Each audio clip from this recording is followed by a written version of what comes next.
on one hand, we're talking about electric and autonomous vehicles for the developed markets. On the other hand, you've got this huge growth of potential buyers who are looking for cost. And so OEMs have to develop this new technology together with tech companies. They also have to work on standardizing certain parts so that they can produce a vehicle that's safe and good emissions, but at a very low cost. And that's where the growth is going to come in emerging markets. And the second area of opportunity in emerging markets, which is very underutilized at the moment, and I personally don't think OEMs are going after it enough or getting themselves ready enough, the aftermarket is exploding in emerging markets. As the park starts to get older, all of these cars have been sold in the last few years. They start to get older, they're going to start using parts. Who's going to get the share of that aftermarket? Is it the OEMs and the dealers? Or is it independent people who are faster on their feet? Right now, there's still time, in my view, for the OEMs and the traditional OEMs and dealers to set out their stall so that they do get a decent share of the market. But if you look at China, that is just going to be a huge aftermarket. It's already growing, but it's going to grow exponentially in the next 5 or 10 years, and that's a massive opportunity if OEMs can get it right. I think the challenge in the emerging market, and let's focus on China here, is really to get close enough to the customer. And I agree fully with you. After sales is a completely under-focused area. Yeah? OEMs are focused primarily on selling cars at the highest possible price because the market was giving that, so a lot of focus on expensive mobility, to be honest, to increase the profitability. But now there is a need for growing also on basic mobility. But then again, the existing park, which is huge, secure loyalty of that park to your brand. And that's where there's not been a lot of focus in the past. And now we have concepts like express service, yeah? Coming closer to the end consumer, to the car user, omni-channel type of solutions that we can implement, parts trade programs and things like that. We can help penetrate this market in a much more structural and professional way. And I think that's where the OEMs really have to focus in the next couple of years, is trying to avoid the mistake that maybe has been made in other markets, is to, from the beginning, start working much more in customer loyalization programs. We've mentioned China a couple of times, but it's not just China. And I think there is a huge opportunity for dealers to improve in terms of customer satisfaction. If you look at what happens in India or in Russia or in Southeast Asia, the dealer performance really is not what customers would expect. Western European customers would not accept that kind of treatment. So I do think in all emerging markets, which by the way are all going to be growth markets, there is huge opportunity for just setting the standards higher and achieving those higher standards in customer satisfaction.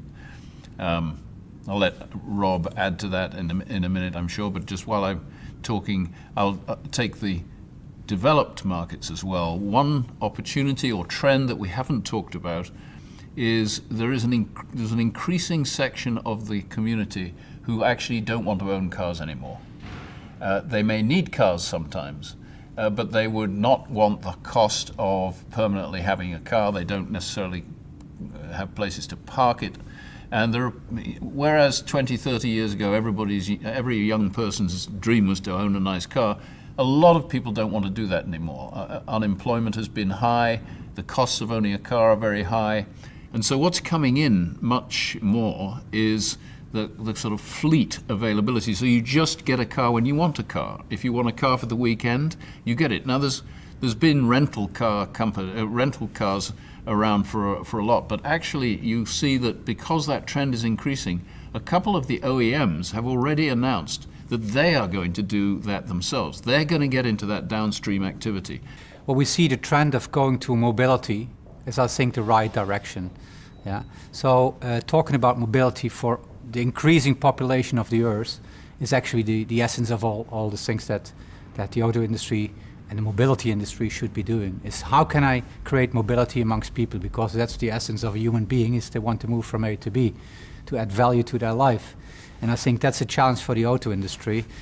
For our company, it's primarily helping OEMs in being the partner, their partner of choice, to making the transfer, especially when it comes to helping their retail organization evolve. I think what makes us a little bit unique in the market is basically we are present on a global base. We're working today in more than 80 countries, and as my CEO used to say, is whenever the customer needs us in a specific market, we go there. And I think this is a little bit the flexibility that you need as a supplier today, driving and helping OEMs to at least bring this transfer in the marketplace. You need to have this global reach and help OEMs on a global perspective to make that transfer. And especially in the emerging markets, there's a lot of support needs. And we have the programs, I think, that can help OEMs with the challenges they have in these markets. Professional to getting professional, highly performing retailers. The auto industry has always been an absolutely fascinating industry. Everybody wants to talk about cars, and we are really lucky to be working in that industry.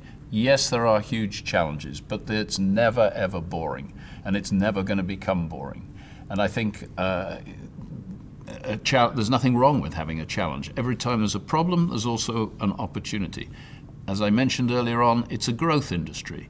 There are going to be more vehicles produced. The technology is moving ahead incredibly fast.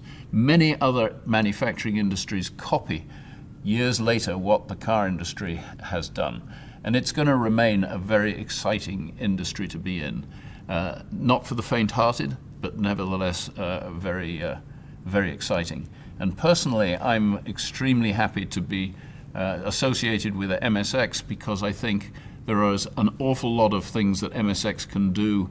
They already do it, but can do even more to assist OEMs, to assist dealers, and to get into new businesses as the technologies develop, as the connectivity improves. Of all the things we've talked about, I'm sure that MSX can be right at the forefront of that.